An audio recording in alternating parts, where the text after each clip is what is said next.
India news में आपका स्वागत। नमस्कार। इंडिया में और सर, इस बार दीदी खेला करेंगे कि मोदी जी विकास करेंगे? देखिए, मोदी जी तो हर मीटिंग में आकर यही बोलते हैं कि हमको विकास करना है, और वो खाली बोलते नहीं हैं, पूरा देश देख रहा है, पूरा विश्व देख रहा है कि मोदी जी विकास के कार्यों में कैसे हैं। और दीदी ने अब तक खेला किया, अभी भी वो खेला करना चाहती हैं, लेकिन खुद उन्होंने कहा कि अब वो गोलकीपर की भूमिका निभाएंगी। और गोलकीपर का काम क्या होता है कि सामने का स्ट्राइकर जब स्ट्राइक मारेगा तो गोल बचाना। तो 294 गोल हैं, उसमें से अमित शाह जी ने और भारतीय जनता पार्टी जी ने कह चुकी है कि हम 200 गोल करेंगे। अब दीदी वो 94 गोल बचाने में लगी थी, उसमें भी उनके पैर में चोट लग गई है, व्हील चेयर में घूम रही हैं।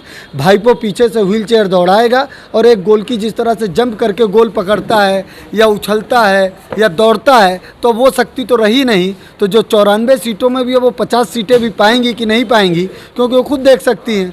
और खेला होबे में खेलने के लिए खिलाड़ी चाहिए, उनके जितने अच्छे खिलाड़ी चाहे वो मुकुल राय हों, चाहे दिनेश त्रिवेदी हों जो कि प्लानर थे स्ट्राइकर के रूप में, चाहे अर्जुन सिंह हो, चाहे शुभेंदु हो, चाहे राजीव बनर्जी हों, जितने भी उनके पास स्ट्राइकर थे, फॉरवर्ड खेलने वाले थे, मिडिल मैन थे, डिफेंस थे, सब भारतीय जनता पार्टी में खेलने के लिए चले आए हैं। पाला बदल चुका है, तो अब दीदी के पास और कोई चारा नहीं बचा था, एकमात्र वही खिलाड़ी बची थी, इसीलिए उन्होंने गोल पोस्ट को पकड़ लिया है।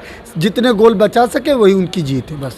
और लेकिन मुकुल राय या शुभेंदु अधिकारी या फिर राजीव बनर्जी को ममता बनर्जी एक गद्दार का नाम दे रही है, एक मिर्जाफर का नाम दे रही है, इस पर क्या बोलेंगे? देखिए, ममता बनर्जी से पूछिए कि वो क्या है, क्योंकि ममता बनर्जी खुद कांग्रेस करती थी और उन्होंने कांग्रेस के साथ गद्दारी करके तृणमूल बनाई।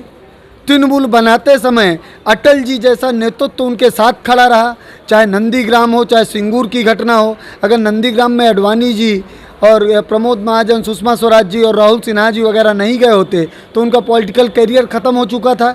एकमात्र लोकसभा की सांसद थी, उन्होंने कहा था मैं लोकसभा से भी इस्तीफा दे दूंगी और राजनीति छोड़ दूंगी। और अगर पार्टी चेंज करना गद्दारी है तो उन्होंने तो खुद कांग्रेस छोड़ दी थी।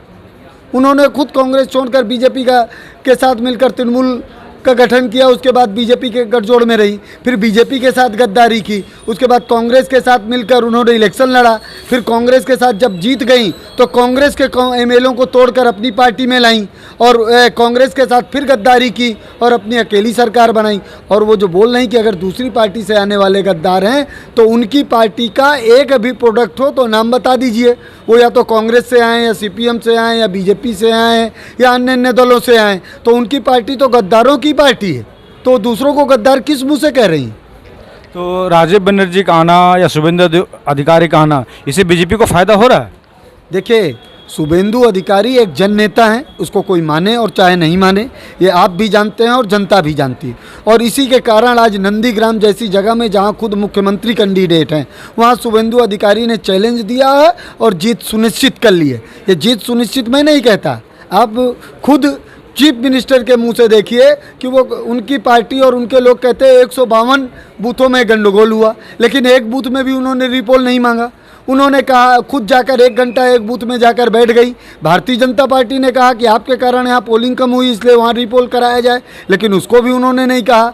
और जिस दिन इलेक्शन ख़त्म हुआ दूसरे ही दिन घबराहट में उन्होंने जितनी भी राजनीतिक पार्टियाँ हैं देश की, उन सभी को एक लेटर लिखा, एक चिट्ठी लिखी कि अब भारतीय जनता पार्टी को रोक पाना संभव नहीं है, इसलिए चाहे वो सोनिया गांधी हो, चाहे शरद पवार हो, चाहे उद्धव ठाकरे हो, चाहे स्टेलिन हो, कोई ऐसी पार्टी नहीं बची। सब पार्टियों को चिट्ठी लिखकर उन्होंने आवेदन किया कि हमें बचा लो, हमें बचा लो, क्योंकि भारतीय जनता पार्टी बंगाल में शासन में आ रही है। अब अगर भारतीय जनता पार्टी को रोकना है तो हम सबको एक होना पड़ेगा। इसी से साबित होता है कि वो हार चुकी, इसमें तो और कोई नई बात नहीं। एक तरफ वो बोलती हैं कि नंदीग्राम में 152 सीटों पे गंडगोल, 152 बूथों पे गंडगोल हुआ, दूसरी तरफ वो खुद कहती हैं कि नंदीग्राम में जितनी पोलिंग हुई उसकी 90% वोट जो हैं वो हमको मिल रहे हैं। तो अगर आपको 90% वोट मिल रहे हैं तो क्या केवल 10% वोट में गंडगोल हुआ है? पहले वो खुद अपनी बातों को सही साबित करें कि उनकी कौन सी बात सही है और कौन सी बात गलत है। अच्छा, कुछ दिन पहले सोशल मीडिया में उनका ऑडियो टेप जारी हुआ था अभिषेक बनर्जी का कि सिंडिकेट के रूप में उन्हें हर बार मैंने 30 से 35 करोड़ का महीना दिया जा रहा था, तो इस पर क्या कहेंगे? देखिए, ये एक एकदम खुली किताब है, अभिषेक बनर्जी, ममता बनर्जी हवाई चप्पल पहनती हैं, सादी साड़ी पहनती हैं और एक बस्ती बाड़ी में रहती हैं। उनका भतीजा आज जो हजारों करोड़ का मालिक है, उनका अपना खुद का मकान 100 करोड़ रुपए से ज़्यादा का है। तो वो कहाँ से आया? ये क्या ममता बनर्जी नहीं जानती कि अभिषेक बनर्जी नहीं जानती? आज गाय प्रचार में, कोयला कांड में, बालू कांड में, सिंडिकेट राज्य में, जहाँ पर भी प्रमोटिंग हो रही, जितने बड़े बड़े प्रमोटर हैं, कई ऐसे प्रमोटर हैं जहाँ पर उन्होंने अपना वहाँ पर कंसल्टेंसी के नाम पर 5% 10% उनका कमीशन जा रहा है। ये पैसा कहाँ से आ रहा है? ये एक तरह से सीधा सिंडिकेट का है। ये टेप तो एक है, इस तरह के अगर टेप खंगाले जाएंगे तो हजारों टेप मिलेंगे। विनय मिश्रा क्या था? उसने कब राजनीति की? लेकिन वो तृणमूल के अभिषेक बनर्जी प्रेसिडेंट थे और वो जनरल सेक्रेटरी था। किस हिसाब से वो जनरल सेक्रेटरी बना?